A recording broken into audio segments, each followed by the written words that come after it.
We've just arrived in San Diego and we're going to visit Bob Babbit here at the Challenged Athletes Foundation. So we'll take you on a tour.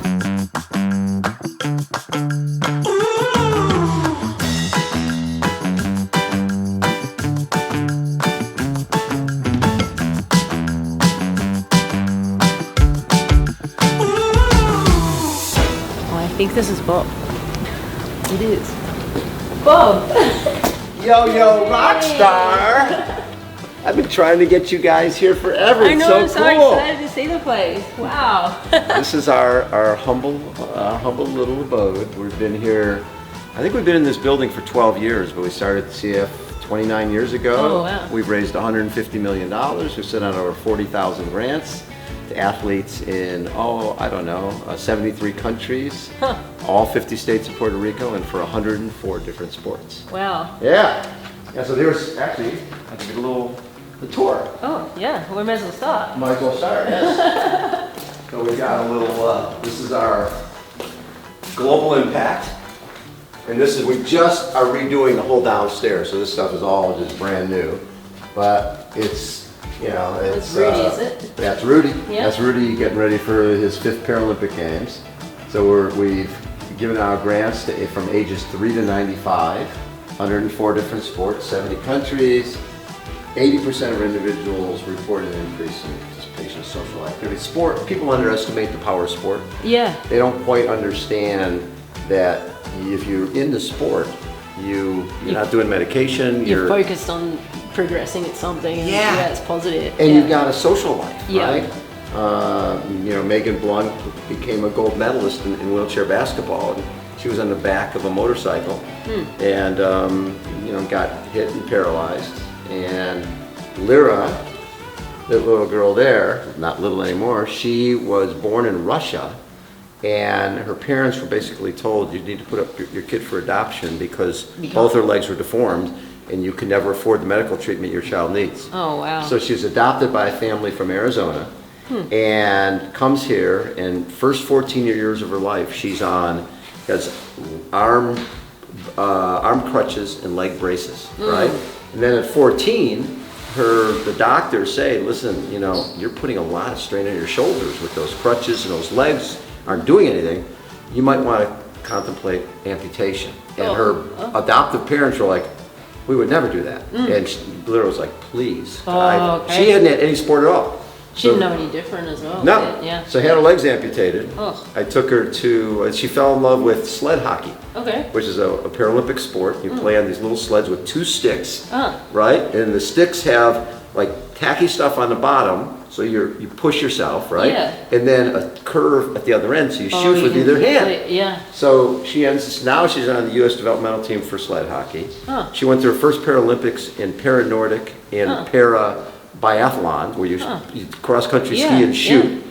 And she's hand cycling. Yeah. She was on our women's hand cycling team last year. So it's almost like somebody who goes to a buffet after hiking for three weeks and hasn't eaten forever. Every sport Loves that's out everything. there loves it all. Yeah. And she's I think that's one thing I didn't realize there's so many sports. Like you think, obviously the impact our sport is triathlon, but then there's like other sports, like 104 sports. Yeah, that's the thing, is you don't realize everything that's out there. The other thing you don't realize is, all these different chairs. So we've got wheelchair basketball chairs. We have WCMX is wheelchair skateboarding. They have shock absorbers on them. They drop in the pools and skateboard. Oh yeah, it's unbelievable. Like a single leg is $15,000, and our partnership with OSER, which is a group that does this, they provide, I think our sponsorship is 150 legs or something like that. Okay. So those legs are, people apply for those, and then they get their running legs, and they learn how to run using them. Yeah, because mostly it's like, if you've never done it before, I guess it's like a whole... It is. And we do amputee running clinics. We have one actually a week from Saturday here. We'll have 150 people from all over the country coming in to be part of the amputee running clinic. And then Nike, a number of years ago, one of our women who finished Ironman, her name's Sarah Reinertson, is a single bone knee amputee. For her, because she was a Nike athlete, Nike created what at the time was called the Sarah Sole. So this thing goes over the blade, and you could put spikes on it, or Oh, nubbies whatever for you running. want, you can just run anywhere. Yeah, and it Oh. protects, because think about the graphite and the carbon just fiber. start ripping it to pieces. Exactly, from running on the roads. So did they actually invent that? Nike created that. Wow, that's cool. Yeah. Yeah. The surfing, Oh, really? huge. Yeah, Well, we I actually think I've have seen some of that with your surfing days and stuff. You have like introductory days. or Yeah, something. and so Yeah. we'll have, you got an amputee kid, or you've got visually impaired. And what's cool is now that surfing is in the Olympics, it went in for 2020, by LA, there's a good chance we'll have, surfing will be in the Paralympics. Yeah, yeah. So we've been putting on and working with the ISA. There's one of our kids with dwarfism. Oh, yeah. Oh, wow. Oh, he's pretty good. And that other little boy was Chase, and so yeah, it's pretty fun. And here's equestrian, Oh, wow. sit Literally volleyball, everything. sit volleyball, gymnastics.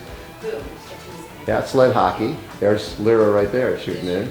And then right now, what starts on Saturday is we have a thing called the $1 Million Challenge, Yeah. which is a 640-mile bike ride from San Francisco down here, 7 days. Each person costs them $12,500, and they get a police escort out of San Francisco. And then each day they're met along the coast for lunch. Oh, so it's a then when supported you're- ride. Yep, Yeah. and then when you're done each day, your masseuse is waiting for you. Oh, nice. Your bags are in your 5-star hotel room. Oh, And yeah. your mechanic is tuning your bike for the next. So it's like you get to be the pro tour. You're a pro. Yeah, You're a pro. that's cool. And then every night we do a special presentation with one of our athletes, a grant. That's our film that I think I sent you a trailer of. Oh, It's yeah. our kid who's missing all 4 limbs and became a high school baseball player. His film, Just Watch Me, Landis Just Watch Me, he's been traveling around the country. But we did a surprise grant. That's Lyra when she first started walking. And now that's her in the oh, wow, Paralympics. Olympics, yeah. All the martial arts. That's Hunter Woodhall and his wife. Actually, I'm going to their wedding this weekend down in Texas. But Hunter, the tall kid there, is a double baloney amputee, 46-second quarter miler. Oh, And his soon-to-be wife, Tara, is a Olympian. Took 6th in the long jump. Oh, wow. And the two Powerhouse. of them, Tara and Hunter, not only are they amazing athletes, but they are like one of the major couples in terms of social media. yep, The two of them get huge numbers. They're sponsored by Lululemon. yep.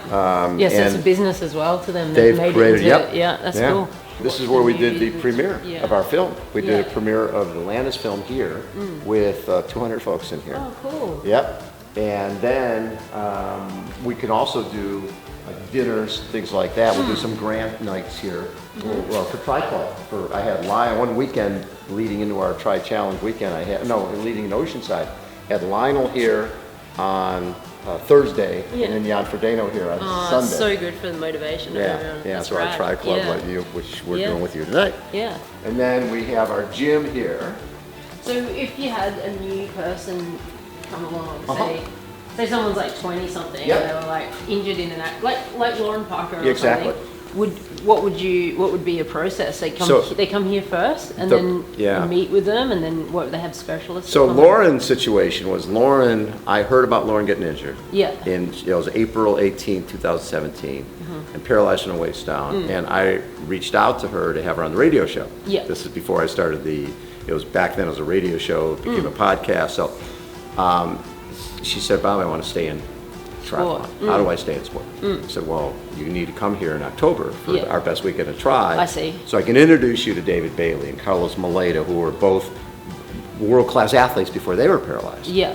So anyways, she checked herself out of rehab. Yeah. Told them she was going home for the weekend and flew to Oh, San San Diego. Diego. So she came to San Diego, and the main thing that happened is she met all of our kids. The Thursday night of that week, we get all of our kids together, and they're, and then the parents. So the kids are playing video games and stuff, and the parents come in so we can answer all their questions. Because so many of these folks are from, a remote part of Wisconsin. They've never met another amputee. They don't Yeah. know another wheelchair-bound Yeah. person. They don't know Or it's all just new to what the them. future is. Yeah. I was just on the phone. This young man named Carson Fox was an American football player. He's a freshman on his high school team. And during a game, someone fell on his leg, ended up losing. It turned out that he ended up with someone fell on his leg, and while they're doing all the x-rays and everything, they realized a tumor in there. Oh, gosh. So they had to amputate his leg. Oh. And so he just finished a weekend with the U.S. Paralympic group. Joaquin Cruz, who runs the track and field program, just texted me yesterday, actually the other day while we were going up, this kid is special. He could run the 100 or 200 at the Paralympics. Yeah, okay. He is a football guy, that was never going to happen. Yeah. So sometimes one door closes, another one opens. That's what we try to do. Yeah. One of our gals, Jamie Whitmore, Xterra Racing. Yeah. She won 37 titles, and she won the world championship. And then all of a sudden she had a pain in the back of her leg, and they couldn't figure out what it was. Well, it turned out that she had a tumor wrapped around her sciatic nerve. Oh. And when they cut it, they cut the sciatic. They knew she'd never run again. Yeah. Right? Okay. She'd get drop foot. So I called her up in the hospital, her husband, and said, hey, you know what? There's a thing called paracycle, or paraswimming. Yeah. So in 2016, she took a gold and a silver at the Paralympics. And athletes still got the same engine. Athletes and the same drive. Yeah. Right? So people, you just got to direct it the right way. Exactly. Full-on weight room. These trailers, one of our big pushes is kids don't realize if they're a high school student, they have as much right to be on the swim team or the track and field team as any other kid. Okay. So this trailer is filled with racing chairs. Oh, okay. So we'll go to different high schools and put on clinics and camps for for the kids. And actually, we started with that trailer. Now, we needed more. Yeah. So I think there's like 30, and then we got a throwing chair in there. Oh, when amazing. they throw shot put. With that, they hold on to it. It's a special chair that's mounted. It's got something to leverage. Yeah. Yep. Wow.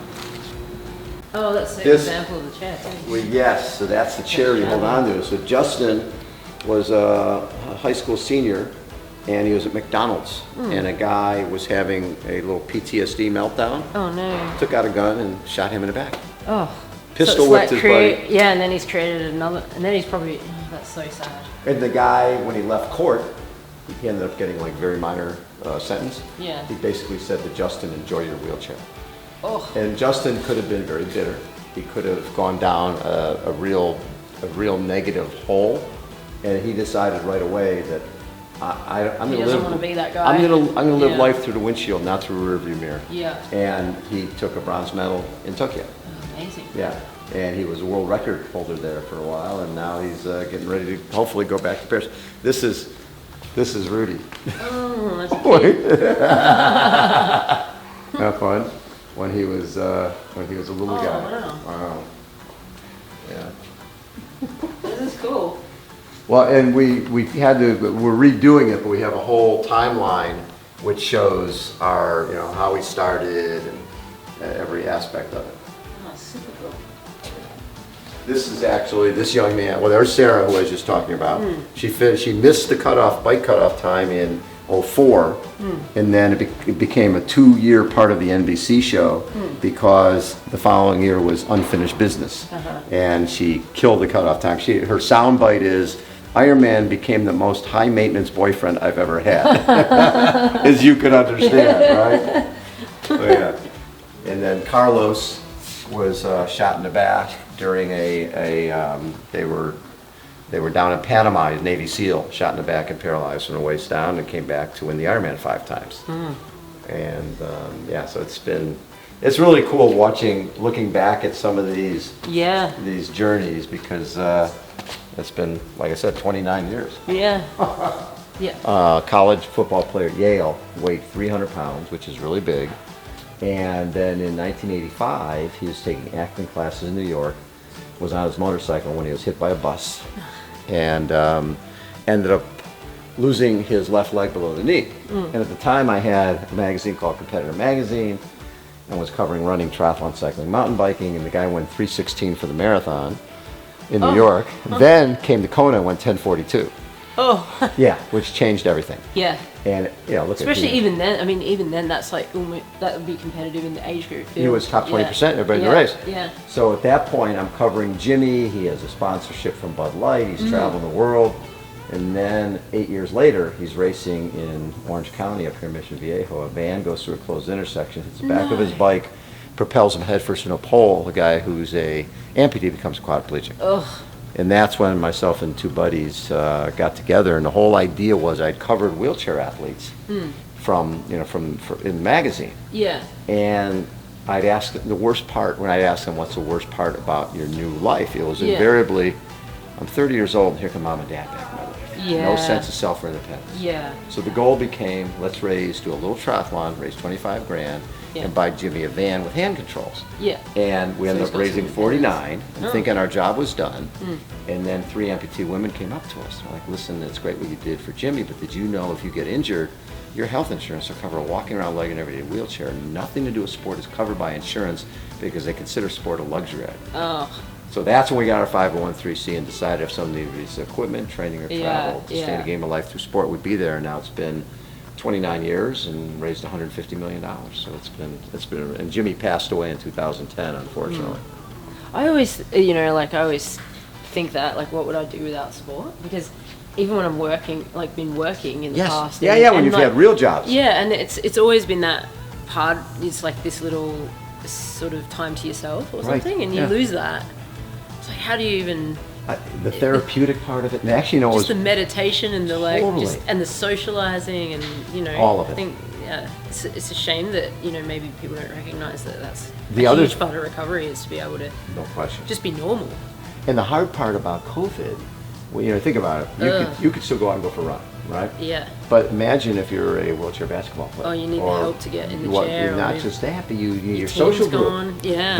All the gyms are closed. Yeah. All the pools are closed. All the people that you used to. Your social group is gone. So now you're in an apartment in a wheelchair. Yeah. And it's just. It's a bit of a spiral. So what our team did was we created these little workout kits that we sent to all of our athletes with like weight balls and stretch cords, and then created all these videos. Our team created all these, like, how do you practice basketball in your apartment? Wow. How do you dribble on your own?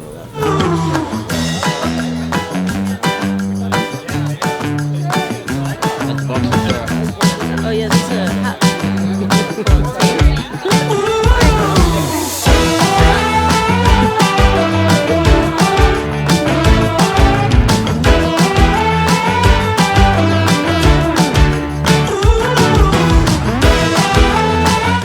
Mark and Melissa here from Tri Club San Diego.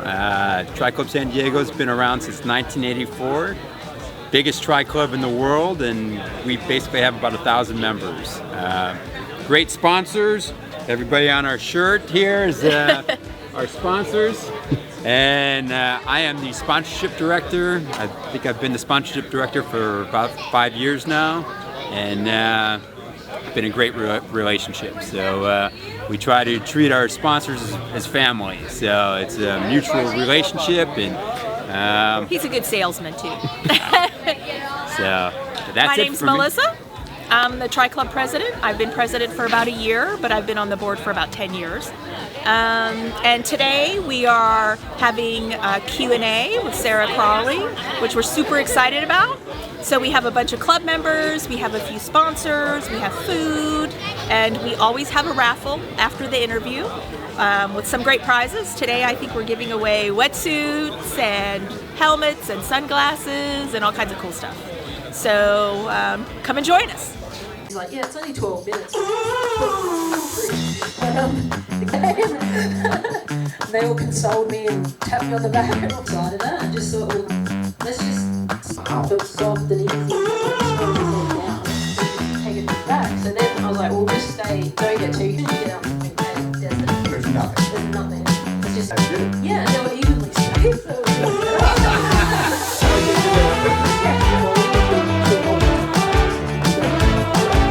So it was